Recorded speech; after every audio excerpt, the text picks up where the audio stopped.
Welcome back into Load the Box. Happy Thanksgiving. Hope you had a happy Thanksgiving. We still don't know when this show's going to post. My name is Jordan Hawthorne. They're joined, as always, by Will Goodwin, the bad loser himself. And we are talking about a game that we hope will not be a bad loss for the Vikings. We're talking about the Vikings versus the Arizona Cardinals. My Arizona Cardinals. I predicted they would be in the playoffs before any snaps were taken this season. I think put them too low because I think are going to contend for the division. Although everyone in that division is contending for the division, they are all solid. None of them are great, but they are all solid. So Vikings have a tough matchup against Arizona this weekend, and I'm excited to dive into it. And Will, I will let you kick us off. We're playing one of those QBs, right, that he's a household name at this point. You know, he's been a household name since his days at Oklahoma when he was going to be in the MLB, and then he flipped, and now he's in the NFL. And I will forever love Kyler Murray for that decision. I think that that's one of the most baller things you can do is say, F baseball, I'm going to play in the NFL because I'm an NFL guy, not a baseball guy. So, love Kyler for that. He's been inconsistent. He's kind of flattening out the roller coaster this season, playing a little bit more consistently good. It's more like a good day versus a great day instead of a great day versus a terrible day. So what do you think of Kyler overall this season, and what threat does he pose to, this B-flow defense? Yeah, Kyler is interesting that they get Kyler the week after they get Caleb Williams. It's they're different. One's about half the size of the other, but there's similar tendencies and the escapability, the slipperiness, the ability to make sneaky downfield throws.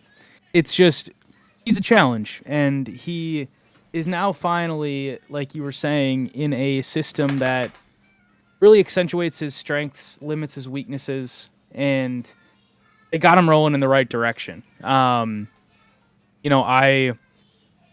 think it's probably pretty well documented on this show. I raked Kyler over the coals a couple of years ago when they were coming to US Bank because I just felt Kyler Murray was sort of,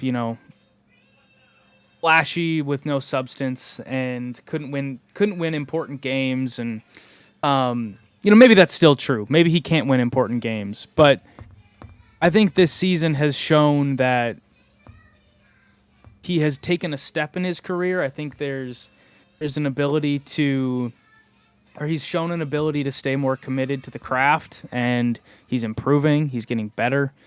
So it's a challenge, man. I mean, mobile quarterbacks, dual threat quarterbacks, whatever you want to call them, they're always a challenge. And if there's anything that this defense is maybe susceptible to, it's that, because if the pressure can't get home, then the guy can run around and get away.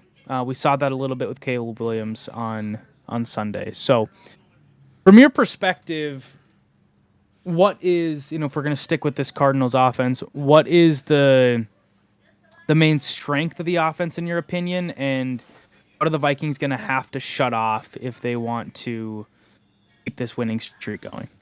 Yeah, I think the Vikings are going to focus heavily on shutting James Conner down, and the Vikings it's kind of odd. They seem to really want teams to throw the ball against them.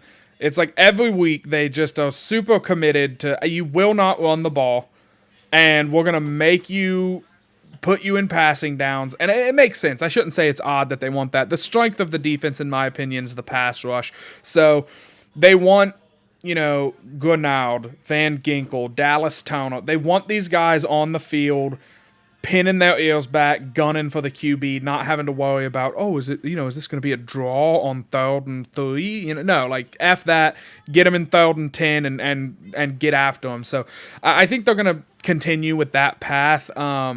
Arizona they're a solid running team. Kylo as your QB is always going to help your running game, where you do have that option of a passing down or a passing play turning into a running down or a running play because of Kylo's athleticism. But I think playing contain on Kylo, stuffing James Conner, not letting him, bully you around, because James Conner's one of those backs where it feels like to start the game, he's going to be like 3 yards, 2 yards, 4 yards, and then you start getting like bruised and tired, and then those what would be a 3 yard gain, now he's dragging you for a 6 or 7 yard gain. Sorry, I had to check on my kid.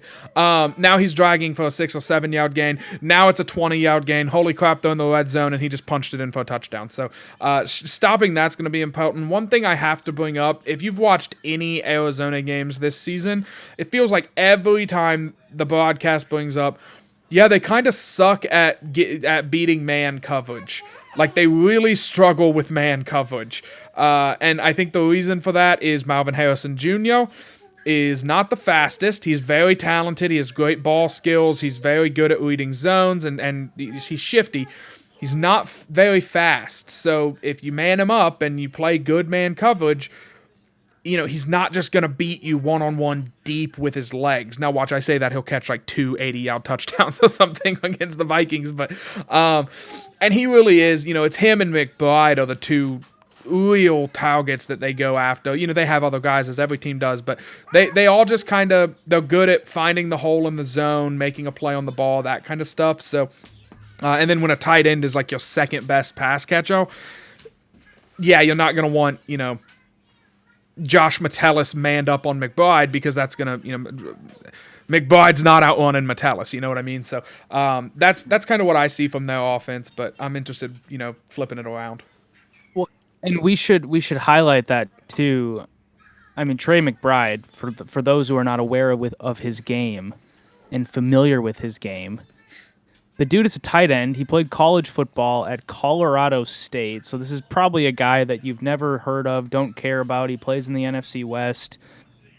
Just not that, he's not high on your radar. He leads the team in receiving yards. And he has almost double the amount of receptions as anybody else on the team. So he is the number one target.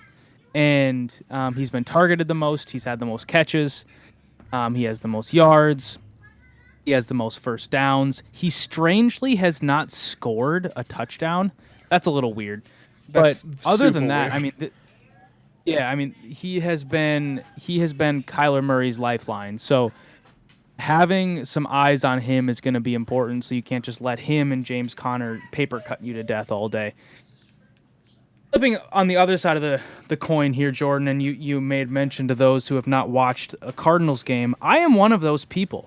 I have not watched a single snap of Arizona Cardinals football this season, so I don't know crap about them, other than they have a really small quarterback who's pretty good, and they have a top draft pick who plays receiver.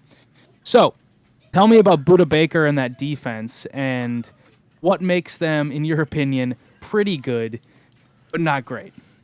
Yeah, they seem to, and look, I'm not a tape junkie. Right, I'm not. I watch occasionally. I watch the Arizona games, but I'm going to be honest with you. I'm a Kyler Murray fantasy owner, so a lot of times what I do is I put the Cardinals on and I say, "Oh, the defense is on the field," and then I go to a different game, and then I come back to watch, Kyler Murray and Marvin Harrison and Trey McBride, the whole show. So I do think the defense is an afterthought on this team, and like you said against about the Chicago's offense, they get paid. Budda Baker is a solid guy.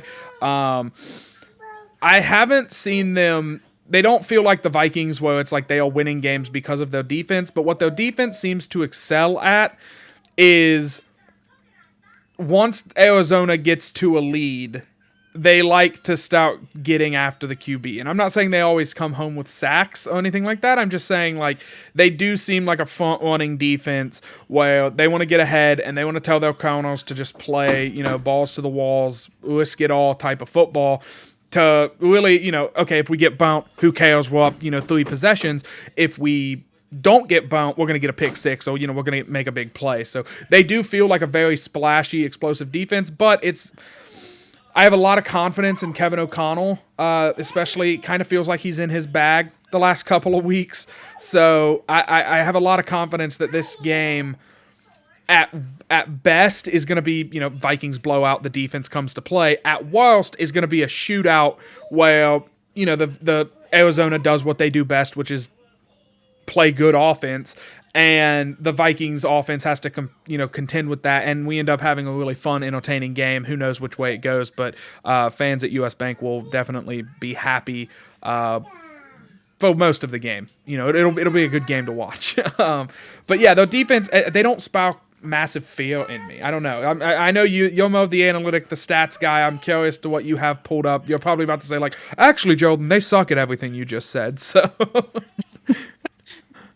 You were kind of spot on. I think I had this opinion of them because over the last few weeks they've put up some good scores, right? They beat the Bears 29-9. They beat the Jets, who I don't even know if they actually still play football in New York. We have to check on them. They're the Dayton Triangles now. They might be back to the Dayton Triangle days. The Seahawks only scored 9 offensively against them last week. So those are their last 3 weeks. They've been sort of, in a bag of their own, if you will, defensively the last 3 weeks. But as a whole, you were kind of right. They're kind of mediocre, middle of the pack. And also, are those 3 offenses, the Shane Waldron firing Chicago Bears offense, the New York Jets, and the Geno Smith Seahawks offense, are they offenses that strike fear in you? The Geno Smith one that's a good day. That's a good day of defense. Okay. And it is worth pointing out, though, head coach, whose name escapes me, but I have his face.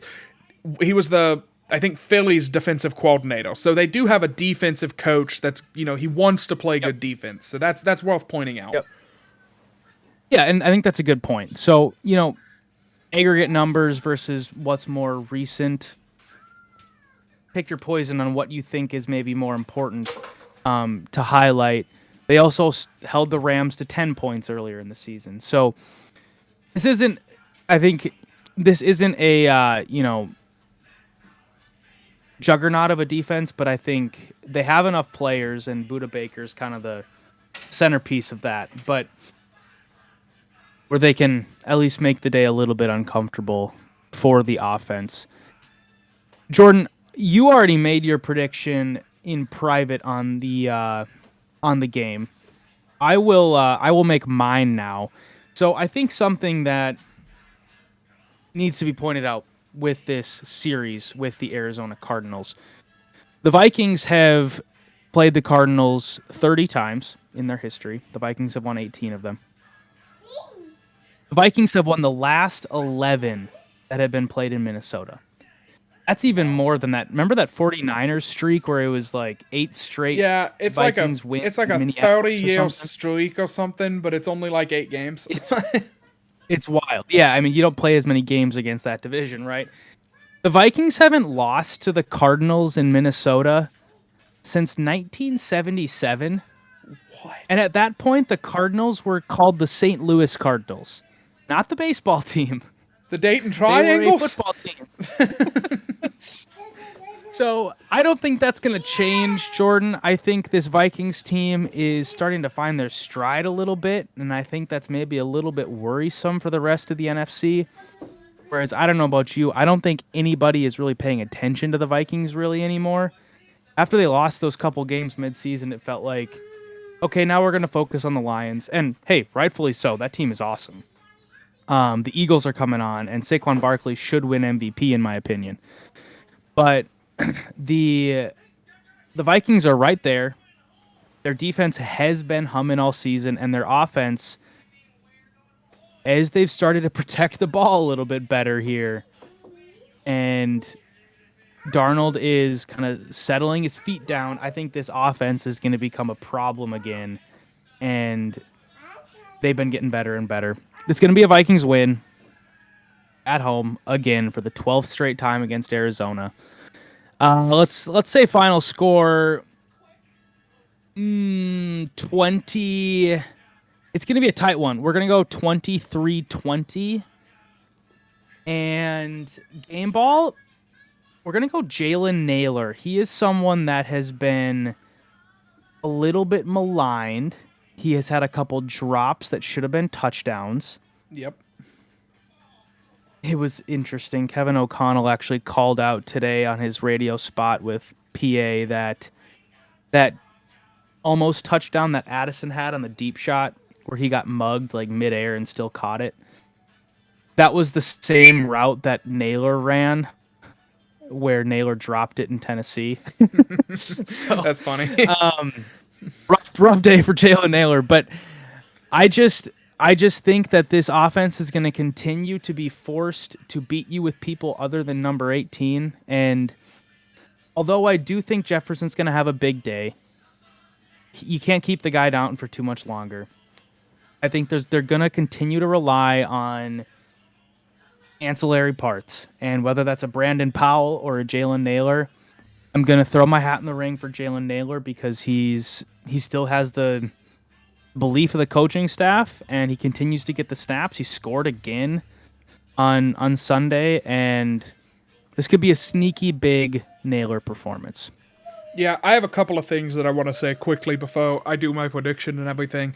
Number one, as a Justin Jefferson fantasy owner, I've said that many times on this show, he should get half credit for Jalen Naylor's touchdown because Jalen Naylor does not sniff the end zone on that play. In fact, it might be a pick six if Sam commits to it, if Jefferson does not draw 3 guys to the back corner of the end zone so Naylor can catch it and just stick the ball across. So, come on, ESPN. Let's get with the times. Okay, Jefferson's getting triple teamed. Throw me a bone. That's worth at least 2 points, but, whatever. The other thing I want to point out, it's interesting to go with Naylor for one reason. It seems like they don't want to use him now that Hawkinson is back, and this leads into a different tangent that I would like to go on about Hawkinson. Either the Vikings are... I'm trying to think of how I insult them without being incredibly vulgar. Let's just call them sissies. Okay, I think that's still appropriate. Either the Vikings are sissies about TJ Hawkinson's leg injury, or not Brian, but was it Brian Branch? No, who blew his knee out? Kirby Joseph.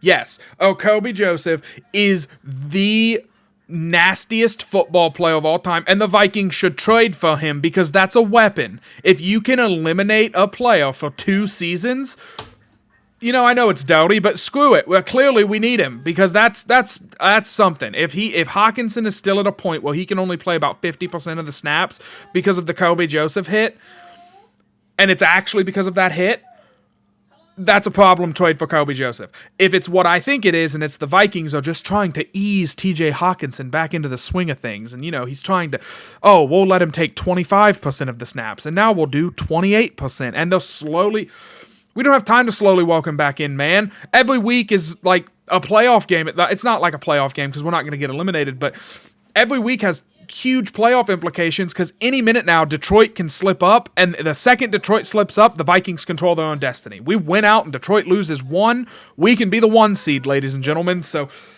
I've never seen the Vikings be the 1 seed. I would like to see the Vikings be the 1 seed. So can we have Hawkinson out there for every damn snap like tight end 1 should be? So that's my tangent. I'll make my prediction here short and sweet. I'm going with the Vikings winning this one after faltering last week. I do want to point out, okay, I still feel that, and I have to gripe, Will hedged his bets a little bit when he predicted the team to go 9-7 and miss the playoffs, and you have picked us to win every game except for the Houston game. So... Information changed, Jordan. After that Houston game, information has changed. You have not picked a loss since that Houston game. Every week it's been no, we're winning. We are winning. 100 points. Yeah, they beat the Texans by 27, and that was something else. So, I do want to I like poking fun at that. I'm going to pick a little bit of a bigger margin of victory, but nothing crazy. I'm going to say they win 31-26, a weird, funky skull. I don't know if it would be a skull-agami, but at that point, that's going to be what I do. I'm just going to pick a skull-agami every week because it's a 20-point difference in the point differential.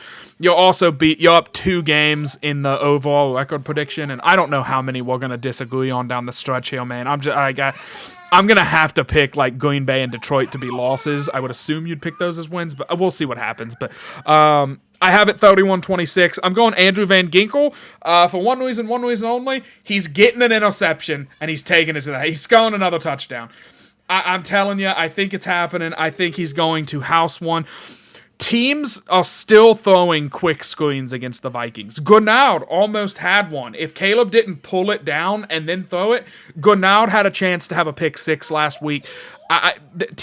The Vikings are ready for it. If you line up in a formation that you've ever ran a quick screen out of, the Vikings are expecting the quick screen. They're not going to rush the passer the same way. They're going to get wide. They're going to stand in the throwing lane, and they're going to jump it and try and take it for six. They're just greedy. I mean, they're just incredibly greedy, and I love it. I absolutely love it. It makes for really fun football. So, I'm going with Gink. We'll see him get in the end zone in a 5-point Vikings W. 10-2 sounds pretty damn good. My final thoughts, I teased it earlier in the show. Don't change the onside kick rule to some, 4th and 20 bullcrap. Onside kick should work 2 times a season. Like, that's max. It is not a play that should be successful. It should take a miracle, and it should be talked about for years in games that you get an onside kick and you win. It skews everything to like, okay, well then what if my team sucks at offense but they're good at defense and they need to make a comeback, like the 2011 Vikings, not 2011 Vikings, the 2017 Vikings where it was like really good defense, the offense was good, but like Case Keenum, like we would want the defense to be out there in that situation, I don't know. I just hate it. My kid is upset, so I'm going to end it there. Don't change the onside kick. Keep it the same. Will, take us home. Beautiful. My final thoughts, we're going to be grilling Jordan on Daniel Jones and whether or not the Vikings should bring him in. He is an alleged target for the Vikings here. He's a free agent. The Giants cut him. It's an interesting proposition. By the time you listen to this, you'll probably know whether or not he's wearing purple for the Vikings or purple for the Ravens. Maybe the 49ers, somebody else in there. I think it's an interesting thought. I think you get someone like Daniel Jones who would be sort of like a discount Sam Darnold at this point. You wouldn't be paying him anything because he already's getting paid by the Giants. It's just kind of, you could throw something at the wall and see what sticks. Now, something that O'Connell did say today that is important to note is that he noted how important time in the system is.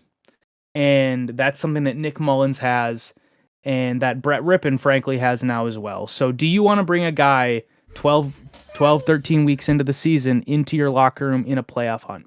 Maybe not. It's something we will know. I want to see in the coming days. I toned my camera off because the YouTube algorithm is mean about having kids in videos. It changes the whole algorithm about the video or whatever, and they'll yell at us and tell us, hey, this has to be on YouTube Kids now or something like that. So for those sakes, enjoy just my picture, my picture of me in a Hawaiian show on screen. But I think that bringing Daniel Jones in is a good thing. If Mullins, or not, if Sam goes down and to Mullins, the season's probably cooked. But with the way the defense is playing, who knows what happens?